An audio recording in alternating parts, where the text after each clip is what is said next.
మనం ఏదైనా ఒక ఇల్లు నిర్మాణం చేయాలనుకున్నప్పుడు లేదా ఏదైనా ఒక కమర్షియల్ ప్రాపర్టీ నిర్మాణం చేయాలనుకున్నప్పుడు పెద్ద పెద్ద స్థలాలు ఉంటాయి. స్థలం చిన్నదైనా పెద్దదైనా కొన్ని స్థలాల్లో వేప చెట్లు ఉంటాయి. వేప చెట్టు మనకి బిల్డింగ్కి అడ్డం వస్తుంది అనుకుని చాలామంది వేప చెట్టు విశిష్టత తెలియకుండా దాన్ని కొట్టేస్తూ ఉంటారు. అలా వేప చెట్టు కొట్టేసి మనం ఇల్లు కట్టకూడదు. వీలైనంత వరకు వేప చెట్టుని కొట్టకుండా అట్లాగే ఉంచి మీరు బిల్డింగ్కి కట్టుకోవడానికి అనుకూలమైన వాతావరణం ఉంటే కనుక అట్లా కట్టుకోండి.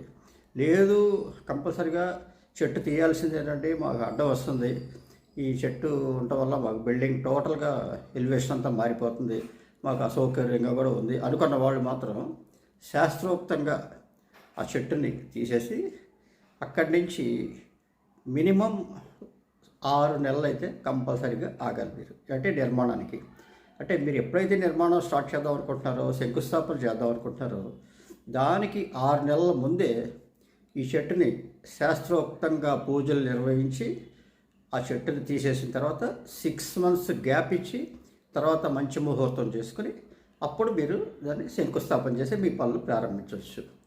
అది ఈ విషయం చాలా ఇంపార్టెంట్ అండి. చెట్టే కదా ఏముందని అని చెప్పి కొట్టేస్తారు చాలామంది. ఇది అంత తేలిగ్గా తీసుకోవాల్సిన విషయం కాదు. ఇంకో విషయం ఏంటంటే, అలా చెట్టు తీసేసినప్పుడు మీరు ఎన్ని చెట్లు అయితే తీశారో దానికి రెట్టింపు చెట్లు మీరు మీ శంకుస్థాపనకు ముందే ఇంకొక చోట, పబ్లిక్ ప్లేస్ అవ్వచ్చు, ఇంకో చోట ఎక్కడైనా మీకు అవకాశం ఉన్న చోట దానికి రెట్టింపు చెట్లు మీరు నాటండి. 2 చెట్లు తీస్తే 4 చెట్లు పెట్టండి, 4 తీస్తే 8 చెట్లు పెట్టండి. ఆ విధంగా కనుక మీరు ఆ విధంగా చెట్లు నాటితే మీరు ఈ దోషం నుంచి బయటపడతారన్నమాట. నమస్కారం.